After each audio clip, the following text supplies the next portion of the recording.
초등학교 때인데 그때 저희 아버지께서 전라북도 부안군에서 그 부안 읍내에서 담임 목회를 하셨습니다. 제가 어렸기 때문에 정확하게 기억은 나지 않는데 하루는 아버지께서 같이 뭐 차 타고 좀 어디 좀 다녀오자고 그러시더라고요. 차를 타고 이렇게 주위로 오였던 것 같은데 이렇게 읍내를 벗어나서 시골로 이렇게 간 적이 있습니다.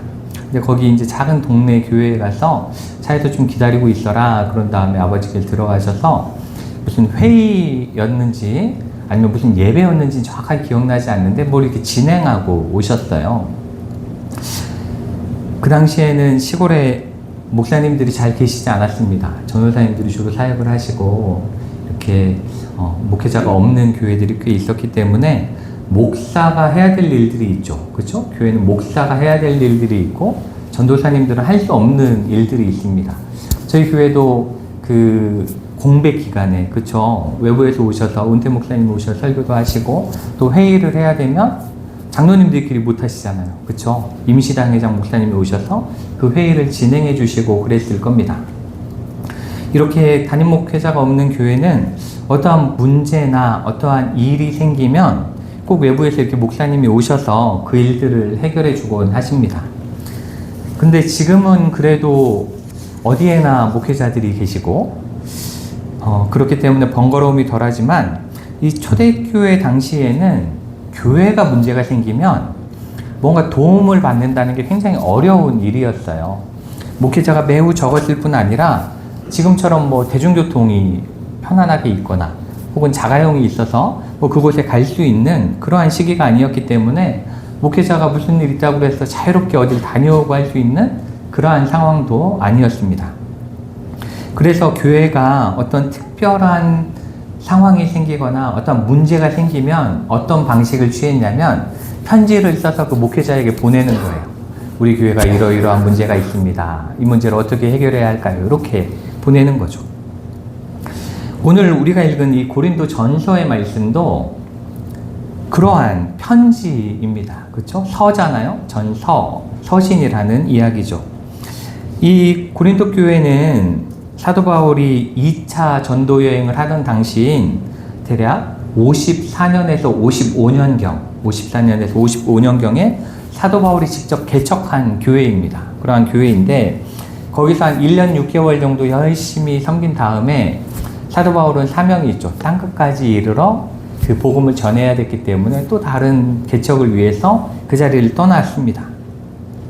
그런데 이 사도 바울이 떠나니까 그 당시 이제 순회 전도자라는 분들이 계셨어요. 순회 전도자라는 사람들이 있었는데 마치 요즘으로 치면 약간 부흥사 같은 거죠. 한 교회에 이렇게 정착해 있지 않고 다니면서 이렇게 말씀을 전하는 순회 전도자라는 분들이 계셨는데 이 사람들이 근데 문제는 와서 잘 말씀을 전하면 좋은데 사도 바울이 1년 6개월 동안 열심히 잘 가르쳐 놨는데 그것과 좀 다른 이야기들을 계속 하는 거예요. 무언가 성경적이지 않은 이야기들을 마치 옳은 것처럼 가르치게 된 거죠. 그러다 보니까 교회 안에 그 사람들로 인해서 그 사람들이 또 다녀가면 또 딴 사람이 와서 또 딴 얘기를 하고 이러니까 다양한 문제들이 생기게 된 겁니다. 이 고린도 교회는 말씀드린 것처럼 사도 바울이 전도한 지 그 교회를 세운 지 얼마 되지 않았어요. 그렇기 때문에 어찌 보면 믿음이 생긴 지 얼마 안 된 초신자들에 가깝다라고 볼 수 있죠.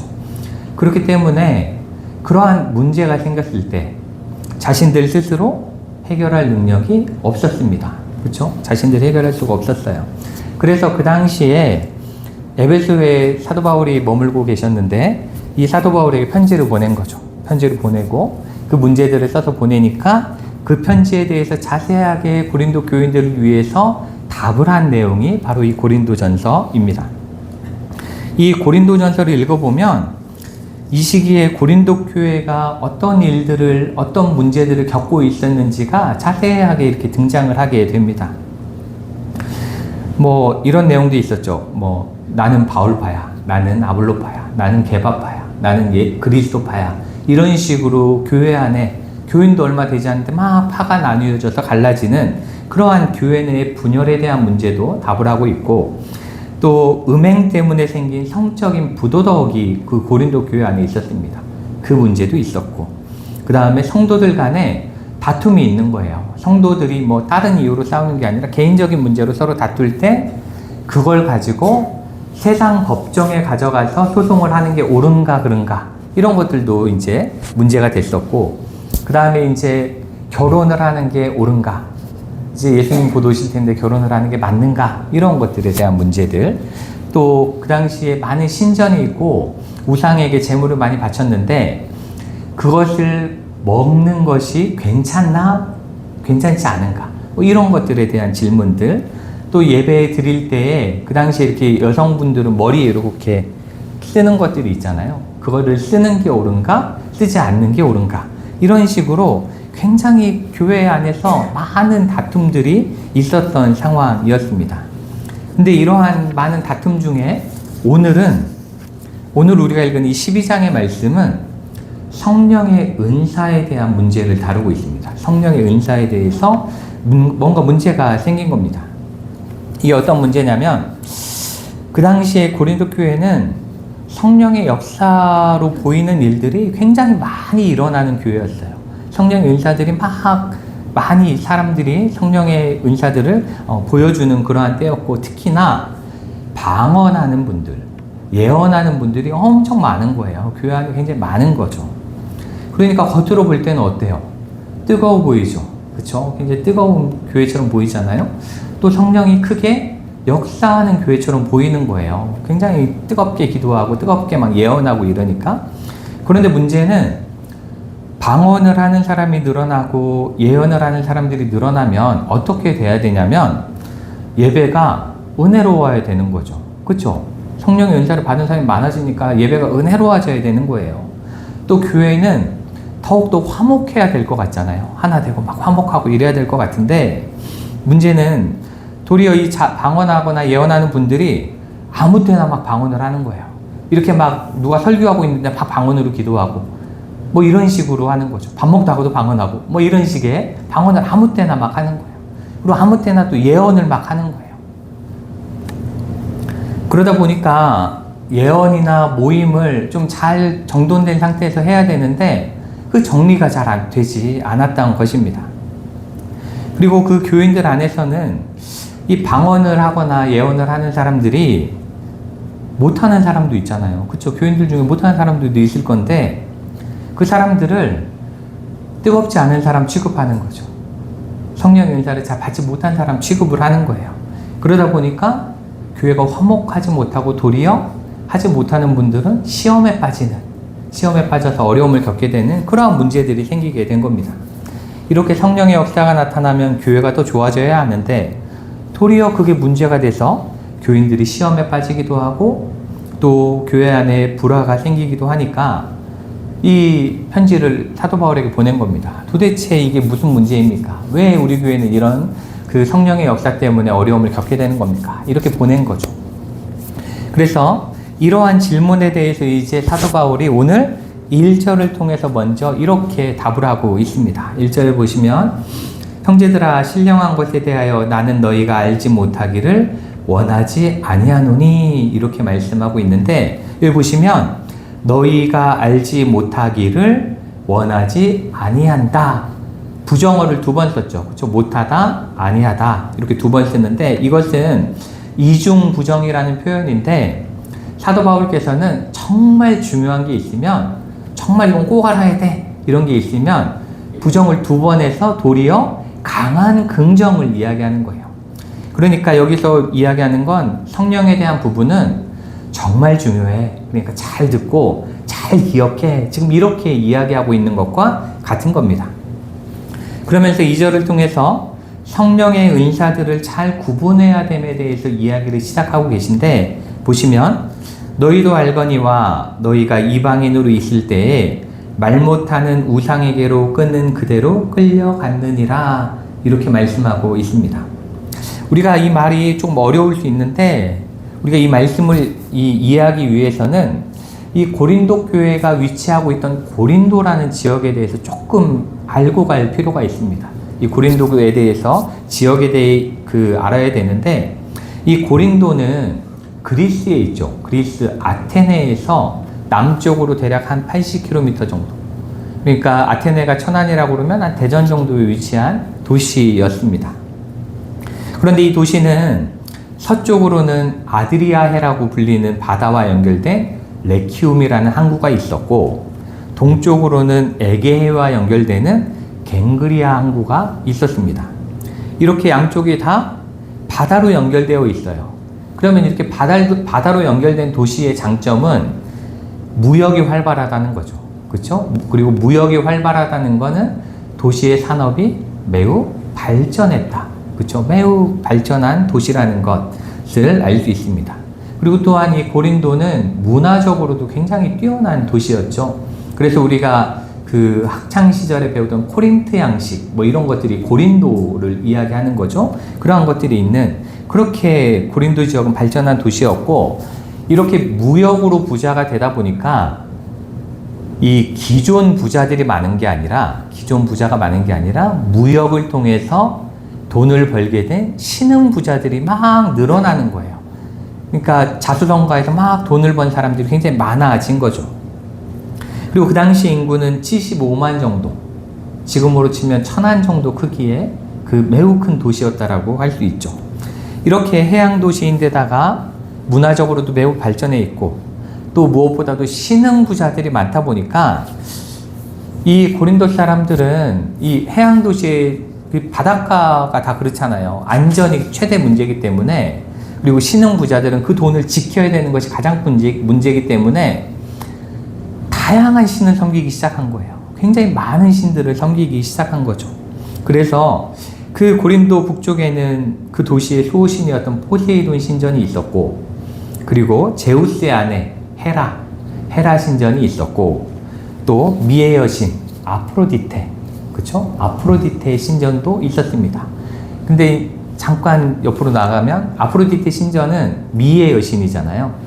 그렇기 때문에 이 신전을 섬기는 곳에는 이 신전 창기만 1000명 정도 머물러 있었다고 해요. 신전 주변에 창녀만 1000명. 그러다 보니까 이 고린도전서 나중에 읽어보시면 성적 부도덕에 대한 이야기가 나오는데, 그 도시는 그 이야기가 안 나올 수가 없는 도시였던 거예요. 다시 돌아와서 또 디오니소스라 불리는 신이 있는데, 이 신은 어떠한 신이냐면 술과 황홀경의 신입니다. 술과 황홀경. 이게 그 로마 이름으로는, 그리스 이름으로는 디오니소스고 로마 이름으로는 바커스예요. 우리 어른들이 좋아하시는 바카스, 그쵸? 그게 이 신이에요. 바카스. 그게 이 신의 이름에서 따온 건데, 이 신은 술의 신입니다. 그렇기 때문에 고린도 사람들은 이 신에게 제사를 지낼 때 어떤 식으로 제사를 지내냐면 계속 술을 마시는 거예요. 계속 술을 마시는 거예요. 그래서 술에 취해서 몇 날 며칠을 지냅니다. 그냥 몇 날 며칠을 그렇게 지내고, 또 이 술 취해서 황홀경에 빠지는, 카타르시스라 불리죠. 이 황홀경에 빠지는 상태를 디오니소스, 이 신을 섬기는 사람들에게 있어서는 신이 임하는 거다, 이렇게 생각을 했습니다. 술 먹고 황홀경에 빠지는 걸 그렇게 생각했기 때문에 그 상태에 이르는 걸 매우 높은 종교적인 경지에 이르렀다고 여겼던 거예요. 우리나라로 치면 옛날에 무당들이 이렇게 방울 흔들면서 막 그 황홀경에 취해서 굿을 하잖아요. 그런 거를 사람들이 이렇게 신기 있게 봤던 것처럼 그런 식으로 황홀경을 보았던 겁니다. 이렇게 예수를 믿기 전 이 고린도 사람들이 황홀경에 빠진 모습을 마치 신이 내린 것으로 이해했던 것과 같이, 근데 이 모습이 성령에 취한 모습과 좀 유사한 거예요. 그렇죠? 황홀경에 빠진 상태니까 비슷한 거예요. 그러니까 사도 바울께서는 너희가 말 못하는 우상에게로 그는 그대로 끌려간 적이 있었다라고 말씀하는 게 뭐냐면, 신비로운 체험을 해서 그 신비로운 체험을 하고는 있는데, 문제는 예전에 너희가 디오니소스라는 신을 섬길 때에도 그러한 상태에 있었던 적이 있지 않느냐, 그것과 비슷하다고 그래서 그게 똑같은 것이 아니기 때문에 그 둘을 잘 구분해낼 수 있어야 된다. 그걸 잘 구분해내야 옳은 것이다 라는 것을 이야기하는 것입니다. 그러면서 그 황홀경과 성령의 은혜를 받는 것, 성령 충만한 것, 이 두 가지를 구분할 수 있는 방법에 대해서 이제 이야기를 하고 계신데, 3절에 보시면, 그러므로 내가 너희에게 알리노니, 하나님의 영으로 말하는 자는 누구든지 예수를 저주할 자라 하지 아니하고, 또 성령으로 아니하고는 누구든지 예수를 주시라 할 수 없느니라. 이렇게 말씀하면서, 그 성령 충만함이 진짜 성령이 주시는 역사면 예수님을 주라고 고백할 것이고, 그렇지 않고 디오니소스 신을 섬길 때와 같은 황홀경이면 예수를 욕되게 할 것이다. 이렇게 지금 이야기를 해주고 있는 겁니다. 그런데 이게 생각해보면 아무리 그 옛 습관대로 방언과 예언을 한다고 해도 교회 안에 있는데 그 사람들이 예수를 저주하는 말을 했으면 이미 알지 않았을까? 그래서 교회 사람들이 알지 않았을까? 그렇게 생각할 수 있는 거죠.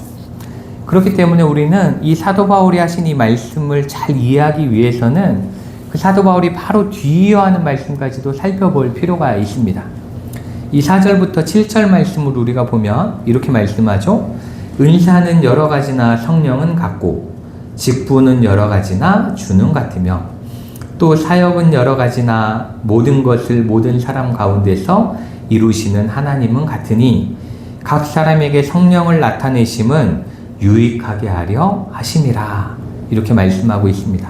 여기서 4절 은사는 그 카리스마라고 하는데 그 말은 은혜의 선물이라는 거예요. 은혜의 선물이고 하나님으로부터 오는 값없이 주어지는 것이 은사입니다. 그리고 5절의 직분은 디아코니아. 교회에서 많이 들어보셨죠? 디아코니아. 이것은 봉사한다라는 거고 모든 봉사하는 직책을 의미합니다. 그리고 6절의 사역은 그 받은 은사와 받은 직분을 통해서 일하는 모습, 그것이 사역이라고 할 수 있습니다. 이렇게 하나님으로부터 값없이 주시는 은사와 각자 봉사해야 하는 직분과 그것을 통해 하는 일들은 다양하다. 이렇게 말씀하고 있는 겁니다. 다양하다. 그리고 다양하지만 중요한 것은 그것을 주시는 분도, 일하게 하시는 분도, 교회되게 하시는 분도 한 분 하나님이시라는 겁니다. 그리고 무엇보다도 각 사람에게 성령을 통해 은사를 주시고 직분을 주시고 사역을 시키시는 것은 무슨 이유 때문이냐면 하나님의 교회를 유익하게 하려 하심이라. 이렇게 말씀을 하고 계십니다. 이 이야기들을 통해서 우리가 정리할 수 있는 것은 예수를 저주한다는 것은 그냥 막 예수님은 뭐 나쁘다 뭐 이렇게 이야기한다는 것이 아니라 자신이 받은 은사를 자랑하고 다른 사람과 비교하고 무시해서 교회를 분열되게 함으로 예수의 이름을 욕되게 하는 것, 그들의 모습을 통해서 예수님의 이름을 욕되게 하는 것이 바로 이 예수를 저주한다라는 것입니다. 그것은 그리고 디오니소스 신을 잘 섬기는 사람처럼 보이려고 억지로 황홀경에 막 스스로 빠져서 스스로를 제어하지 못하던 옛 우상을 섬기던 습관에서부터 온 것이다. 그러니 예수님의 이름을 욕되게 할 수밖에 없다라고 말씀을 하고 있는 것입니다. 그러나 예수를 주시라고 우리가 고백할 수 있는 것은 다양한 은사를 통해 직분을 받은 자들이 함께 일해 나감으로 하나 되는 교회를 만들어가는 것, 그것이 예수를 주시라고 고백하는 것이다 라고 우리가 이해할 수 있습니다.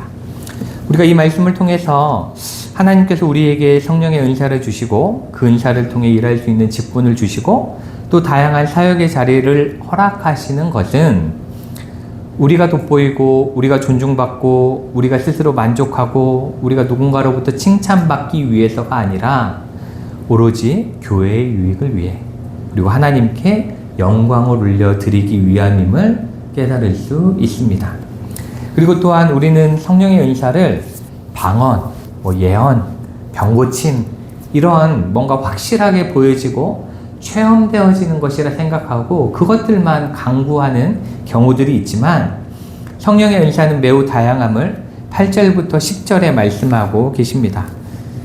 이 8절부터 10절에 보시면 어떤 사람에게는 성령으로 말미암아 지혜의 말씀을, 어떤 사람에게는 같은 성령을 따라 지식의 말씀을, 다른 사람에게는 같은 성령으로 믿음을, 어떤 사람에게는 한 성령으로 병 고치는 은사를, 어떤 사람에게는 능력 행함을, 어떤 사람에게는 예언함을, 어떤 사람에게는 영들 분별함을, 다른 사람에게는 각종 방언 말함을, 어떤 사람에게는 방언들 통역함을 주시나니, 이렇게 말씀하고 있는데, 요거를 조금 쉽게 이야기하면 이런 거죠.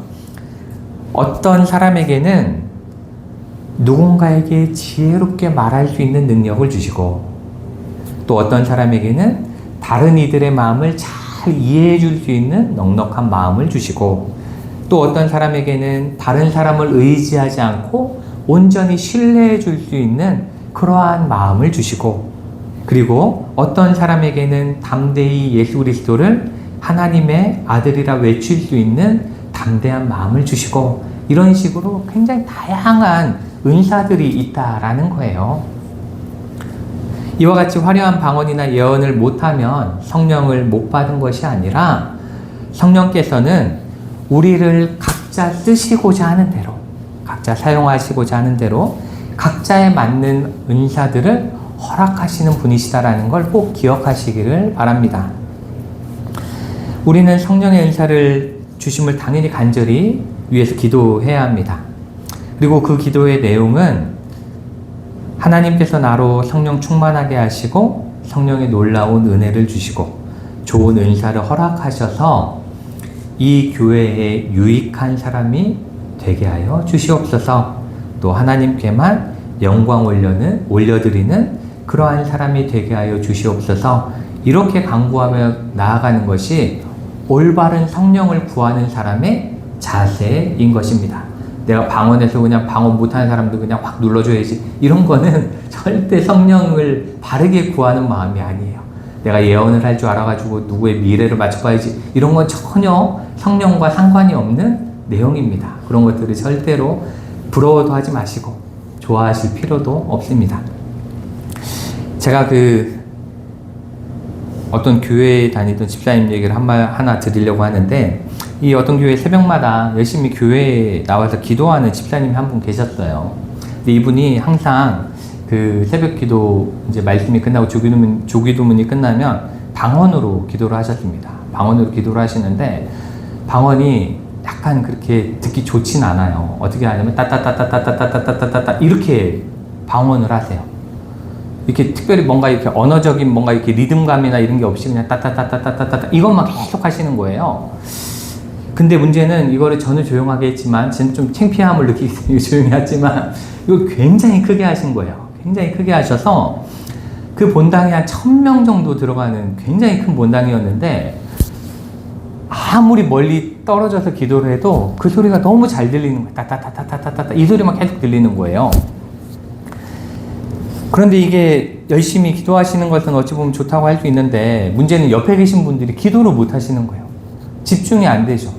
계속 그 소리가 귀에 들리니까 이 집중이 안 된 거예요. 그래서 이 교인들이 너무 힘드니까 이제 저희도 헌금함이 있지만 딴 교회들은 헌금함이 이름 밑에 이렇게 주보함 같이 되어져 있는데 거기에 이제 쪽지 같은 걸 써서 넣은 거예요. 편지도 써서 넣고. 그래서 조금만 조용히 해주시면 좋겠다. 조금만, 아니면 교인들 나간 다음부터 하시면 안 되냐. 이렇게 이제 편지를 써가지고, 혹은 기도실에 가서 하시면 안 되냐, 이런 걸 써서 이렇게 넣었어요. 근데 그분은 그런 거에 전혀 개의치 않고 계속 그 방언으로 기도를 하신 겁니다. 그러다 보니까 교인들이 이제 얼마 기도하지 못하고 집중하지 못하고 있다가 다 교인들이 이제 가요. 교회 이제 새벽 기도를 마치고 다 가요. 그러면 이분도 교인들이 다 떠나자마자 바로 가방 싸서 가시는 거예요. 그래가지고 교회가 그냥 조금만 시간 있으면 아무도 없는 거예요. 그래서 이제 교인들이 힘들어서 담임 목사님께 이제 부탁을 드렸어요. 좀 목사님이 얘기하시면 좀 말을 듣지 않겠습니까? 그래서 이제 담임 목사님이 그 집사님을 이렇게 불러가지고 이야기를 하신 거죠. 이 본당은 여럿이 새벽 기도하고 돌아가시는 곳인데 조금 자제해 주시면 안 되겠느냐, 혹은 방언으로 너무 기도하고 싶으시면 그 교회에 이제 개인 기도실이 있었거든요.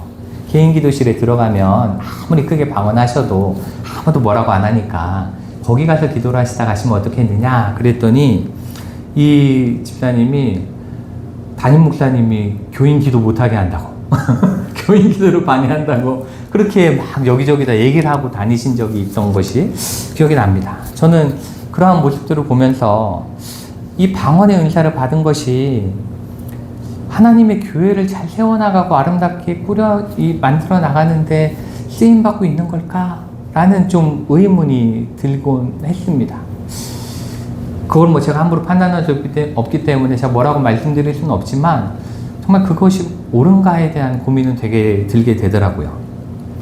또 많은 교회에서 이렇게 다녀보면 교회를 가장 힘들게 하고 사람을 가장 시험에 들게 하는 분들이 어떤 분들이냐면 예언의 은사 받은 분들입니다.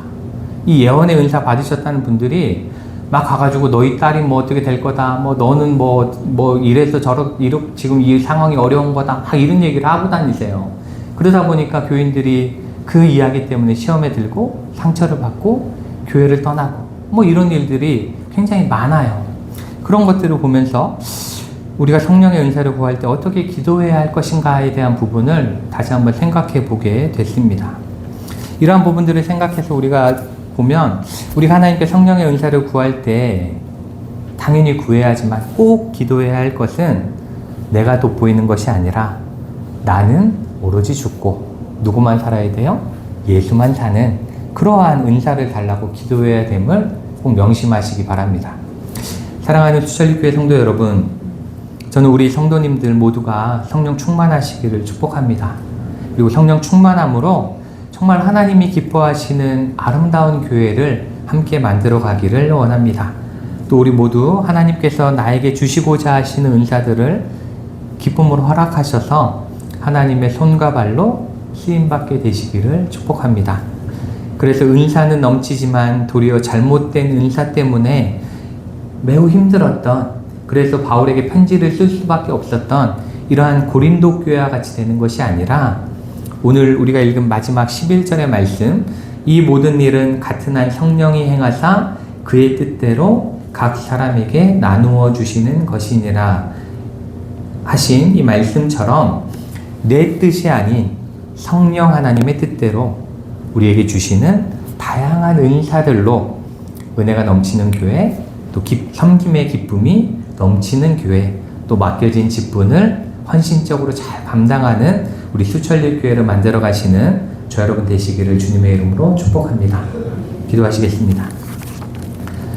사랑과 은혜가 많으신 하나님,